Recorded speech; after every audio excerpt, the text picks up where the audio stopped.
If you don't expect that to happen, for it to come in and to come in easily, then there is something of a lower nature that needs to be released.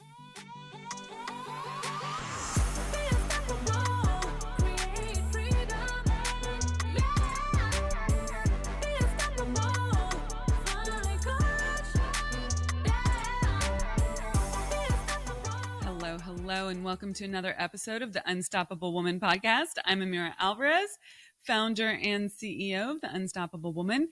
And today I would like to be talking to you about desire and expectation. So desire is causative. Desire is the thing that calls us forward into more. It's the thing that says, hey, look over here. This is where you need to grow. This is your growth path. This is where you're directed to go. We each have a spiritual DNA that we come into this world with, and it has a growth directive. It's saying, grow here. And spirit, source, the universe, infinite intelligence tells us exactly what direction to grow in to express our spiritual DNA through our desires. It's the pathway. I call it the breadcrumbs of desire. Like, it's what clues that are dropped for you that you need to follow. And that's the pathway to the full expression of yourself, living out your purpose. And if you're an entrepreneur and making bank, right? If you want to make bank, if you want to make that big income breakthrough, right? If you want to be someone who actually executes on this concept of creating the income that you desire, then you need to follow the breadcrumbs of desire. Now, that's only half of the equation. Desire has expectation as its requirement, as its second component, if you will, for manifestation. Now, manifestation is just a fancy word for creation. It's taking something from the non-form, an idea, a concept. You say, hey, I want to make 6 figures this year. Hey, I want to make 7 figures this year. Hey, I want to make 250 this year. Whatever your number is, okay? You have this desire for something. And maybe it's not a financial desire. A lot of people say, well, I don't think in terms of financial goals. I coach my clients to get really clear on what the financial goal is, but back it up with the other aspect of the desire, which might be, I want to send my kids to college and pay for their college, or I want to go on more trips, or I want a nicer house, or I want to buy a new car, or I want to just not have to worry about money and just buy what I want. Money is a tool for doing things in this world. It allows us to execute on our more life directive, our purpose, our reason for being here on earth.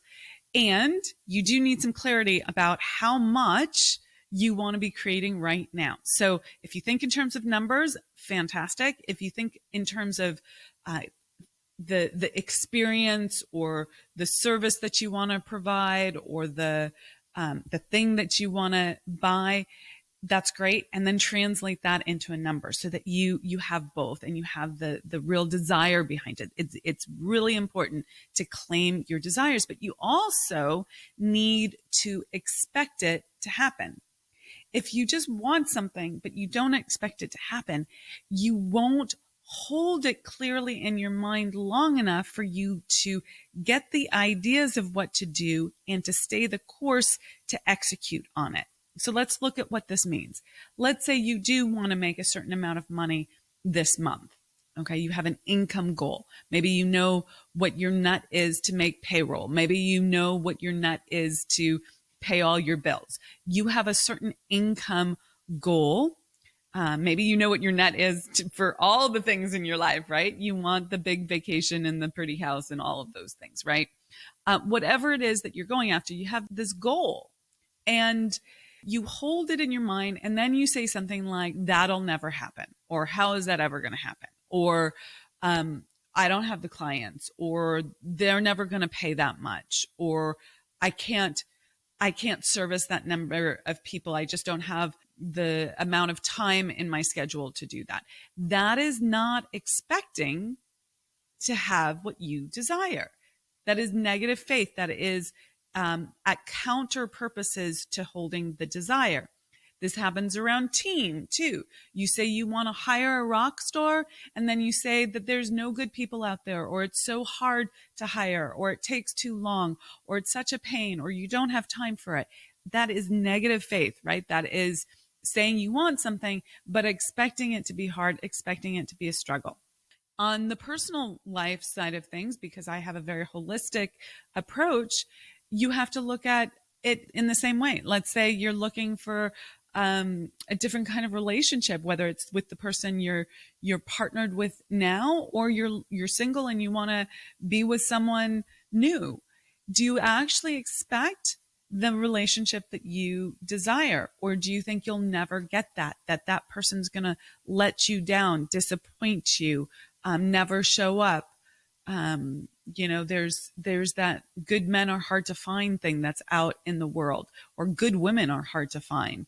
There's a lot of cultural beliefs out there that you might be buying into, and you might be buying into it because of your own self-image, your own identity. This is really super, super important. You have a self-image that was created when you were very young. If you don't know what I'm talking about, please listen to some of the past podcasts. It's important to understand this concept, but we develop a self-image when we're really young, and these are the beliefs that we hold about ourselves. And if you have a belief that says, I have to work really hard to get what I want, I have to struggle to get what I want, or nobody loves me, or I'm unlovable, or I'm unworthy, or I'm not enough. You're going to create that in your mind's eye, because this is your belief about yourself, your identity, and you're going to limit what you see as possible, what expectations you have. And this is why the law of compensation says you have to become bigger than your present place. You have to grow yourself. You have to let go, use the law of sacrifice to let go of that old self-image that holds small expectations, that thinks it's never going to happen, that thinks it's going to be so challenging and so difficult, and that you have to struggle, and that you probably will never get it anyway. And you have to excise that. The law of sacrifice says you have to let go of something of a lower nature to let in something of a higher nature. So think about this in terms of what your desires are, what your goals are. If you don't expect that to happen, for it to come in, and to come in easily, then there is something of a lower nature that needs to be released. Okay, so this is super important. Now, I'd like to give you a tool that you can use right now to identify where you're hooked in lack of positive expectation, where you're expecting something that you don't want rather than something that you do want. And this I call playing the movie. It's a form of visualization. You take your desire, your goal, what you wish to manifest, create, bring into this world, and you start playing the movie of that experience. Now, it's not just the end goal. Like, if you want to hire a rock star marketing director, or a rock star ops director, or a rock star personal assistant or administrative assistant, or a social media manager, or maybe it's a contractor, right? You have some person on your team that you need to hire to grow your business, right? So it's not just the after of that, like the snapshot, which is important. You need to imagine the whole process of hiring that person. And you have to play the movie from where you are now to actually hiring that person. And when you go through that and you start imagining, okay, what do I need to do first, and what comes next, and how is this going to happen, and how is that going to happen, and all of those things, you will notice where you are in struggle, where you are imagining something not working out. You might think, I don't know how to write a job description, or I don't have a job description. So there's like a little niggle there, or maybe your job description, you have a little hook over, like it's not, something's not sitting right with you as you play the movie of like posting that on LinkedIn. You're going to want to then go, oh, what would I need to do there and you're doing this in your imagination, in your mind's eye, how would I need to clean that up so that I'm not hooked by that? And then you let go of the thing that's not working and you call in what you would do. Now, initially, you're doing this in your mind's eye so that you can play the movie without a hook there, without a stop sign or a thing that says that's not going to work. And then you actually need to take action in this 3D real world, not just in your imagination, to clean that up. That would be in the example that I gave, rewriting the job description, getting it posted. And so you might be thinking, I don't have enough time to do the interviews. And so in your mind's eye, you have to think, okay, well, how would I create the time? And then you would solve for that problem. And you keep doing this all through the movie until you can play the whole process from beginning to end without feeling a hook in your body of some sort of negative issue that's coming up and without any stopping where you might have a logistical problem. You have to stay with this so that you can solve the problem. Now, the solution always precedes the problem. The answer always precedes the question. This is the law. Okay. Everything is here and it's here now. So if you have a problem, the solution is also here. If you have a question, the answer is also here, and it's here now. And it's here even before you ask the question. This is the law of polarity. Everything is here and it's here now. You just have to want it badly enough. So in this case, you have to get clear on what the challenge is or what the problem is that needs solving. And this is why you're playing the movie, so that you can actually see it for yourself. Once it's seen and you embrace it, you don't reject it, then you can ask a better question and say, well, now how do I solve for that? And then the answer is always there. You need to be open to receiving the answer, obviously, and you have to be open to the answer coming in a form that's different than you imagine. This hooks women, my clients, all the time. Like, they want the answer to look like what a preconceived notion of how that looks, right? Like, maybe they want someone on their team to do all the interviews, but that person's on vacation or that person's busy with another project. Maybe the answer to who's going to do all the interviews comes and it's a different answer than you imagine. Like, it's the recruiter, or it's a contractor that you hire, or it's you, but you do it in a different way, like a group interview, and that saves you time, right? Like, the answer might be totally different than how you imagined it, and you have to be open to doing it differently. So you do this for the whole process. And the trick to this is you have to be comfortable in the tension. It's going to be uncomfortable to look at all the places where you don't have solutions. You have to stay in it and not deflect and not run away. You're going to feel uncomfortable in your body, like it's all going to go to hell in a handbasket, and how is it ever going to work? And you got to stick with it and experience that discomfort and move through it so that you can recognize and hear the answer, okay? Hear the answer. And you have to have a level of honesty with yourself about exactly where you are to be able to do that.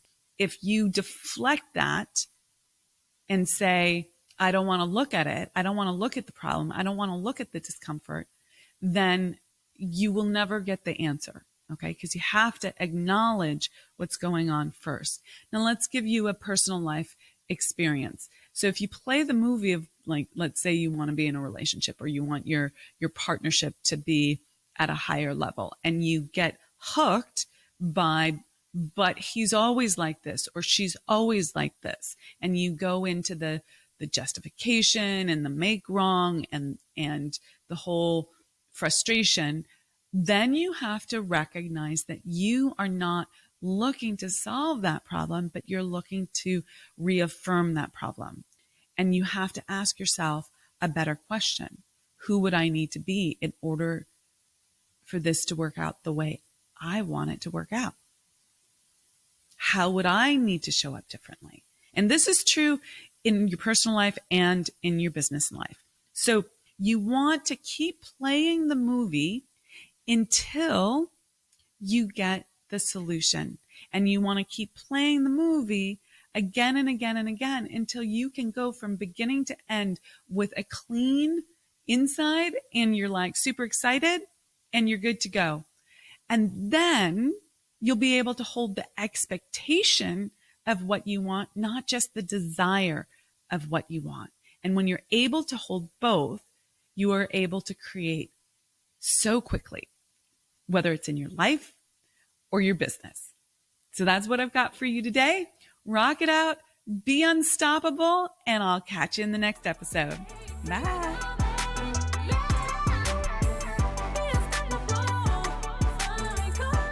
Hey, thanks so much for joining us and being part of the Unstoppable Woman movement. We have got a ton of free resources for scaling your business at theunstoppablewoman.com/free stuff. And you can find that link in the description below. So go ahead and check those out.